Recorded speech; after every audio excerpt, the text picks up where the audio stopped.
গেলেও দুর্নীতি বন্ধ হয় নাই।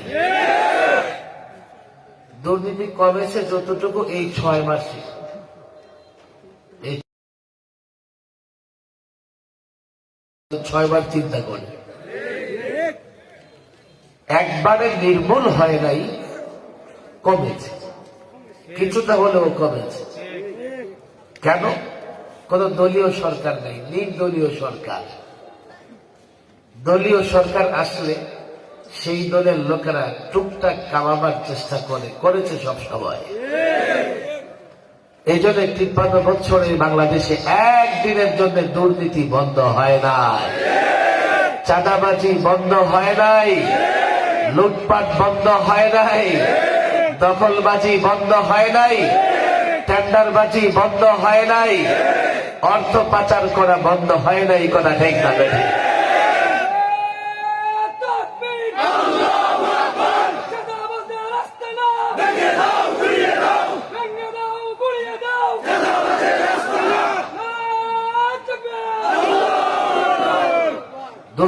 ছাত্র জনতা রক্ত দেওয়ার পরে দেশে একটা পরিবর্তন এসেছে। পরিবর্তনের পরে রাষ্ট্র মেরামত করতে হবে, রাষ্ট্র সংস্কার করতে হবে। যদি মেরামত কিংবা সংস্কার না করে পূর্বের সিস্টেমে আবার কেউ ক্ষমতায় আসে, পূর্বের সিস্টেমে রাষ্ট্র পরিচালিত হয়, ছাত্র জনতার রক্ত বৃথা যাবে, এই দেশে সুশাসন প্রতিষ্ঠা হবে না, দুর্নীতিও বন্ধ হবে না। আগে আমাদেরকে আইডেন্টিফাই করতে হবে কেন বাংলাদেশে চুরি বন্ধ হয় না। এদেশে এতটা খনিজ সম্পদ আছে, এদেশের যুবক এতটা পরিশ্রমী, এদেশের মানুষ এতটা কষ্ট সহনশীল। শুধুমাত্র দুর্নীতি বন্ধ হয়ে গেলে আমাদের কোনো দেশে যাওয়া লাগতো না, বরং ইউরোপ পশ্চিমারা আমাদের দেশে চাকরির জন্য লাইন ধরে দাঁড়ায় থাকতো।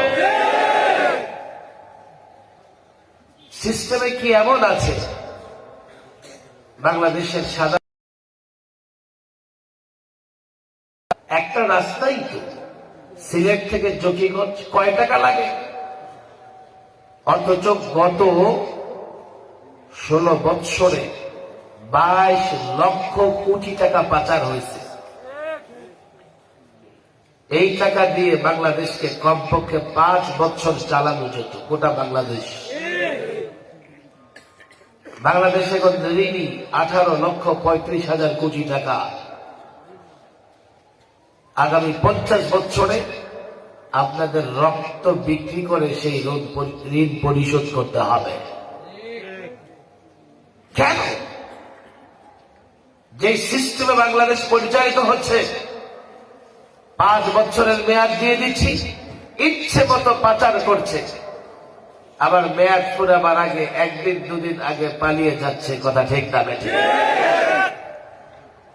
যারা 16 বছর দুর্নীতি করেছে, আজকেও পত্রিকায় এসেছে, মাত্র কয়েকটা কোম্পানি 2 লক্ষ কোটি টাকা ব্যাংক থেকে দিয়ে বাস উদাও।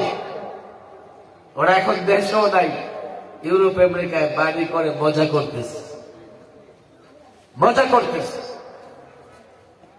এই সিস্টেমে যদি দেশ পরিচালিত হয়, 2-4 জন আঙ্গুল ফুলে কলা গাছ হবে বটে, দেশের সাধারণ যুবকদের ভাগ্যের পরিবর্তন হবে না। বাংলাদেশ কোন সিস্টেমে পরিচালিত হচ্ছে? যে রাজনৈতিক দলগুলো ঘুরে ফিরে ক্ষমতায় যাচ্ছে। আপনাদের কষ্ট হচ্ছে না তো? আমার কিন্তু কষ্ট হচ্ছে।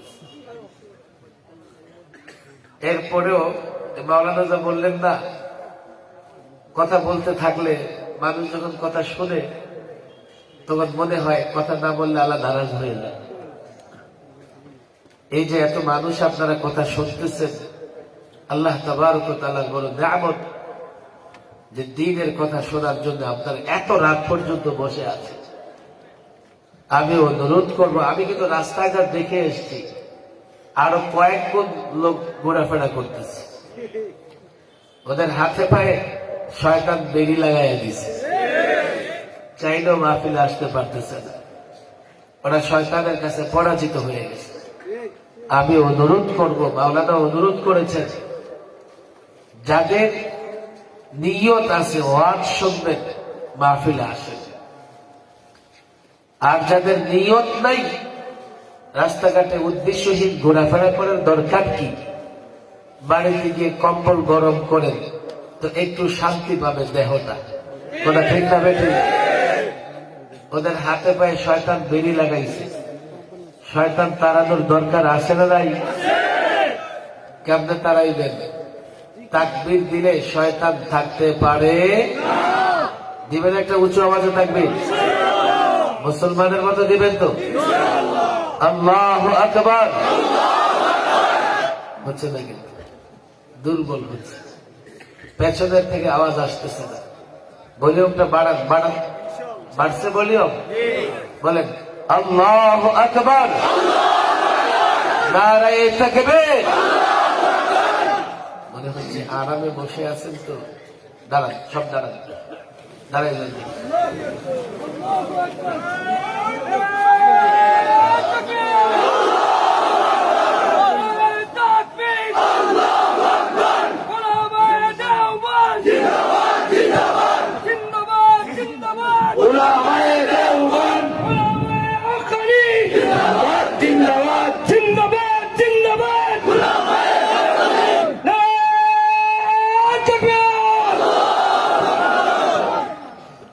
বসেন,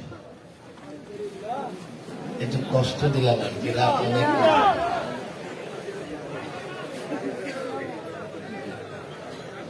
আমি ইদানিং একটু শোনেন, মাহফিলে গেলে এই যে এদিকে ইয়ংস্টাররা দাঁড়ায় আছে, দেখেন ওদের হাড্ডিতে খুব শক্তি, ওদের সীমান্তে লাগাই দেন বিএসএফ এর লগে।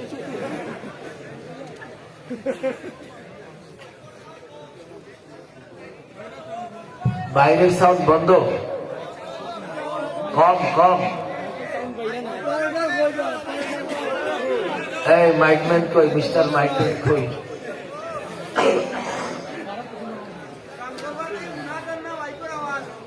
মাশাআল্লাহ মাশাআল্লাহ, দিবে, ঠিক করে দিবে, ঠিক করে দিবে। বসে বসে। এক যুবকরা আসো, কাছাকাছি আসো, এদিকে আসো, ওদিকে দিকে আসো। অন্তত 15 মিনিট আমার কথা একটু মনোযোগ দিয়ে শোনেন, একটু 15 মিনিট আমি কিছু কথা বলে যেতে চাই আপনাদের কাছে। যে রাজনৈতিক দলগুলো বাংলাদেশে পালাক্রমে দেশটাকে শাসন করে, কিংবা যারা বড় বড় দল আছে, দেশ পরিচালনায় অংশগ্রহণ, তুমি জমা খেতে বাবা, আর সামনে আসবে না, খেদমত করতে হবে না। তুমিও শোনো, এখানে বলে ওয়াসন্দের লাগাই দেন। আল্লাহ,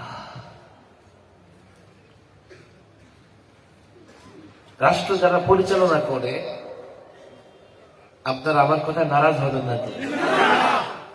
আমি আমার কথাগুলো বলি আর কি, যদি আপনাদের বুঝে আসে মানবেন, আর বুঝে না আসলে আমি কি জোর করার ক্ষমতা রাখি? এই ক্ষমতা আছে? যোগীগঞ্জের মানুষকে বাধ্য করব? দাওয়াত মেদারি তো আসতেই পারবো না। একদল মনে করে যে রাষ্ট্র চালাবো আমরা সেকুলারিজম দিয়া। সেকুলারিজম মানে ধর্ম নিরপেক্ষতাবাদ। ধর্ম নিরপেক্ষতাবাদ কি জিনিস? আপনি ব্যক্তিগতভাবে আপনার ধর্ম পালন করবেন, রাষ্ট্র পরিচালনায় ধর্মের কোনো প্রভাব থাকবে না। অর্থাৎ তারা ধর্মটাকে প্রাইভেটলি মনে করে, প্রাইভেট ব্যক্তিগতভাবে ধর্ম পালন করা যায়, আর রাষ্ট্র তারা তাদের চিন্তা ভাবনা দিয়ে তারা রাষ্ট্র পরিচালনা করবে। আবার আরেক দল কিছুটা সহনশীল, তারা ধর্মীয় মূল্যবোধে বিশ্বাসী, তবে ধর্মীয় মূল্যবোধে বিশ্বাসী হলেও ইসলাম চায় বা শরিয়া আইন চায় এমন নয়। তারা বলে যে আমরা ধর্মীয় মূল্যবোধে বিশ্বাসী, তবে শরিয়া আইন চাই না, ইসলামী আইন চাই না।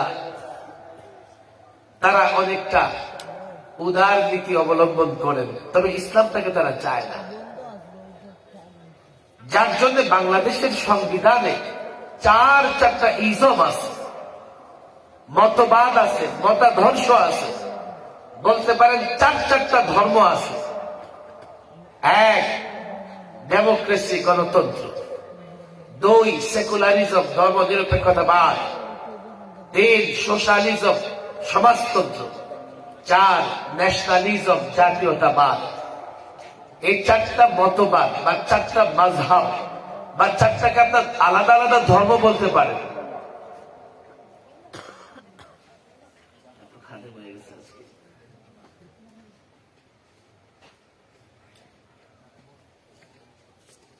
এই বৃত্তের ভেতরে থেকেই এই রাজনৈতিক দলগুলো রাষ্ট্রটাকে পরিচালনা। খেয়াল করবেন, আমি যে এই মতবাদগুলো সমালোচনা করতেছি তাতে আমি জঙ্গি হয়ে গেছি? আমি চ্যালেঞ্জ করি, এই তন্ত্র মন্ত্রগুলো নিয়ে খোদ ইউরোপ আমেরিকায় সমালোচনা হয়। আমি ছেলেদের বলি পড়াশোনা করো, পূজা করি। খোদ ইউরোপে ডেমোক্রেসি নিয়ে সমালোচনা আছে, ডেমোক্রেসির পক্ষে বিপক্ষে, ডেমোক্রেসির সুফল কুফল নিয়ে বিতর্ক হয়।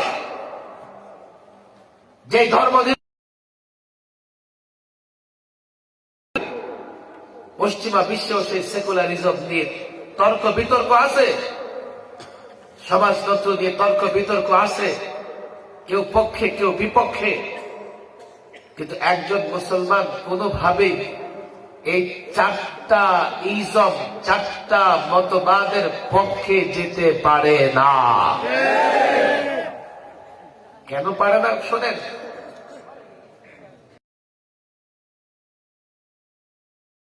তারা বলবে হুজুর আমি তো মুসলমান, আর আপনি বললেন যে মুসলমান এগুলো মানতে পারবে না, নামাজ পড়ি, রোজা রাখি। আচ্ছা মুসলমান তুমি, তাহলে এই ইজম গুলো, এই মতবাদ গুলো কেন মানো? বলো আমাকে, কেন মানো? বলবো রাজনীতি, রাজনীতি। আচ্ছা, তো তোমার ধর্মে কি রাজনীতি নাই? রাসূলুল্লাহ রাষ্ট্র চালিয়েছেন না চালান নাই? হযরত আবু বকর, হযরত ওমর, হযরত ওসমান, হযরত আলী, হযরত মুআবিয়া, হযরত ওমর ইবনে আব্দুল আজিজ রাষ্ট্র চালিয়েছেন না চালান নাই? যদি কোরআন সুন্নাহয় রাষ্ট্র পরিচালনার নীতি না থাকতো, সাহাবায়ে কেরাম কি কোরআন সুন্নাহর বাইরে গিয়ে রাষ্ট্র চালাইছে? কোরআন সুন্নাহয় রাষ্ট্র পরিচালনার নীতিমালা আছে বলেই তো চারও খলিফা রাষ্ট্র পরিচালনা করেছেন। খোদ মুহাম্মদ আরবি মদিনা রাষ্ট্রের প্রধান ছিলেন, রাষ্ট্র পরিচালনা করেছেন। তাহলে তোমার ধর্মে তো রাজনীতি আছে, তো তুমি রাজনীতি করতে গিয়া তোমার ধর্ম বাদ দিয়া কাফের বেঈমানদের ইজম, কাফের বেঈমানদের থিওরি কেন লাগবে আমাকে বলো, কেন লাগবে? এক্ষেত্রে তারা দুই ভাগে বিভক্ত হতে পারে। একদল এই প্রচলিত ইজমও বুঝে না, ইসলামও বুঝে না, তারা বুঝে নোট। কথা ঠিক না বেঠিক? ওরা মূর্খ, কম মূর্খ। ওরা না ডেমোক্রেসি বুঝে, ওরা না সেকুলারিজম বুঝে, ওরা না ন্যাশনালিজম বুঝে, ওরা না সোশ্যালিজম বুঝে, ওরা ইসলামিজম বুঝে না, ওরা বুঝে নোট। নোট যেখানে ওরা শেখায়। আরেক দল বুঝে, বুঝে শুনে ইসলাম ধ্বংস করবার জন্য রাজনীতির নামে পশ্চিমা কুফুরি মতবাদগুলো এই রাষ্ট্রে পরিচালনা করবার, এই রাষ্ট্রে প্রতিষ্ঠা করবার চেষ্টা করতেছে। আমি আপনাদের হাতে পায়ে ধরে বলি, আমার কথা মানতে হবে না, শুধু শুনেন। ইসলাম এমন এক ধর্ম, দিন, ব্যক্তি জীবনের সমস্যাগুলোর সমাধান। ইসলাম বাদ দিয়ে কোন তন্ত্র মন্ত্র মানে তুমি তার নেতৃত্ব মানতে পারবে না।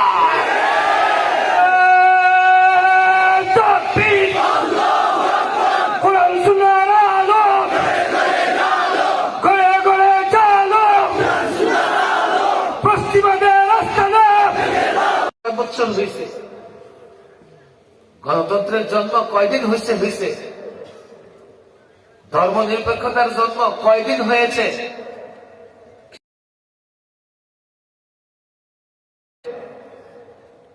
এর আগে পৃথিবীতে রাষ্ট্র ব্যবস্থা ইসলাম যদি মানো, ইসলাম যদি ধরো, আল্লাহর কসম করে বলি, ইসলাম দিয়ে 100 বছর নয়, 500 বছর নয়, 1000 বছর গোটা দুনিয়া শাসিত হয়েছে। আজকে যেতে পছন্দ করো, জানো তোমার পূর্বপুরুষ মুসলিম শাসকরা 782 বছর স্পেন ইউরোপ শাসন করেছে।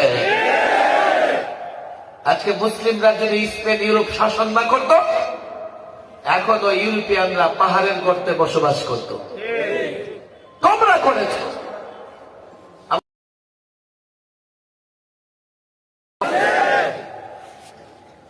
আমি জকিগঞ্জে এই জন্যই আস্তে আস্তে ভাবতেছি, কটাক্ষ করে, কুটুক্তি করে, অথচ এই গরুর পেশাবখোর জানে না শুধুমাত্র মোগল সম্রাটরা একটা গোত্র, একটা বংশ ভারত শাসন করেছে 400 ইয়ার্স, 400 বছর। আর সেই মুসলমানদের উচ্ছেদ করবে পরিকল্পনায় এই কাজ করতেছে। আর একটা কমন ডায়লগ সে দিচ্ছে, কি বাংলাদেশে নাকি সংখ্যালঘু নির্যাতিত হচ্ছে, অথচ বাস্তবতা হচ্ছে বাংলাদেশের সংখ্যালঘুরা জামাই আদরে বসবাস করতেছে। আমি বলি, এই অভিযোগ কেন আনে জানে? ধরা পড়ার ভয় পায় তো নিজেই চোর চোর বলে চিল্লায়। সংখ্যালঘু নির্যাতিত হয় ভারতে, সে যখন ধরা পড়ার ভয় পায় তো বাংলাদেশের দিকে আঙ্গুল তুলে বলে যে বাংলাদেশে সংখ্যালঘু নির্যাতিত হচ্ছে, সংখ্যালঘু নির্যাতিত হচ্ছে। আমার অনেক কথা বলতে হয়, আমি ক্লান্ত। আমি যুবকদের বলি, দেখো আমাদের ভয় পাবে কেন? আমরা দেশ ছোট্ট, ওরা অ্যাটম পাওয়ারের অধিকারী, বিশাল বাহিনী। ভয় পায় কেন জানো? তোমরা জানো না, ওরা জানে। তোমরা টের পাও না, তোমরা ইতিহাস পড়ো না। ওই পৌত্তলিক মূর্তি পূজারীরা জানে এই বাংলাদেশে মোহাম্মদ বিন কাসিমের অনুসারীরা আছে।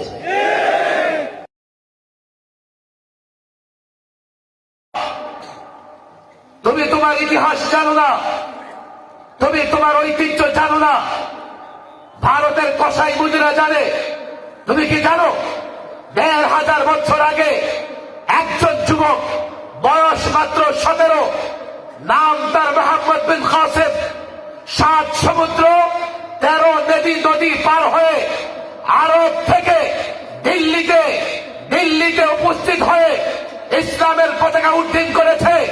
আজকে কসাই মুদিরা যখন জানতে পারে, বুঝতে পারে এটা বাংলাদেশ 90% মুসলমানের দেশ, এদেশে 17 বছরের হাজারো লাখো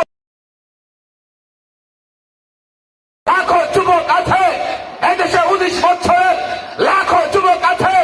আল্লাহর কসম, তারা ভয় পায় কাল যদি বাংলাদেশের যুবক জাগ্রত হয়, আর যেভাবে আলে মোলামারা যুবকদের জাগ্রত করছে, এই যুবক যদি জাগ্রত হয় আর মোহাম্মদ বিন কাসিমের মতো রণাঙ্গনে চাপিয়ে পড়ে, আল্লাহর কসম শুধু ঢাকায় নয়, দিল্লিতে ইসলামের পতাকা উঠবে। কোন তাগুত, কাফের, বেঈমান এই মুসলমান যুবকদের মোকাবেলায় টিকতে পারবে না।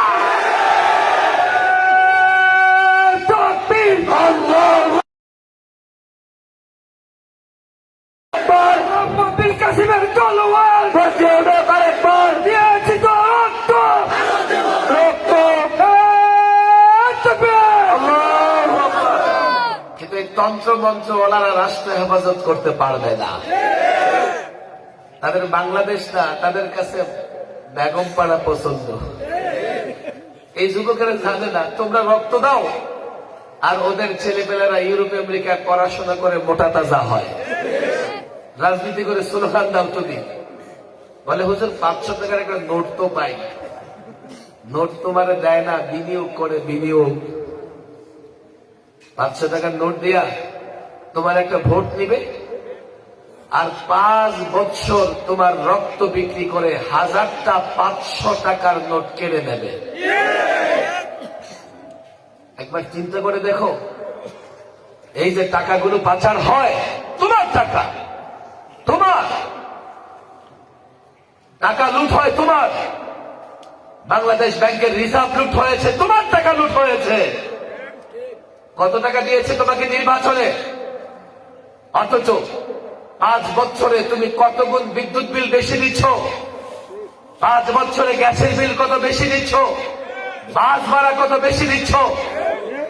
হিসাব করে দেখো, আর তোমাকে কয় টাকা দেওয়া হচ্ছে, কয় টাকা তোমার কাছ থেকে কেড়ে দেওয়া হচ্ছে।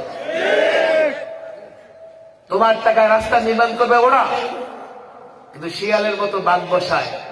তোমার রাস্তা নষ্ট হবার আগেই ওদের ইউরোপ আমেরিকায় বাড়ি তৈরি হয়ে যায়, রাস্তা তৈরি হবার আগেই তাদের বাড়ি তৈরি হয়ে যায়। পরিবর্তনের সময় এসেছে।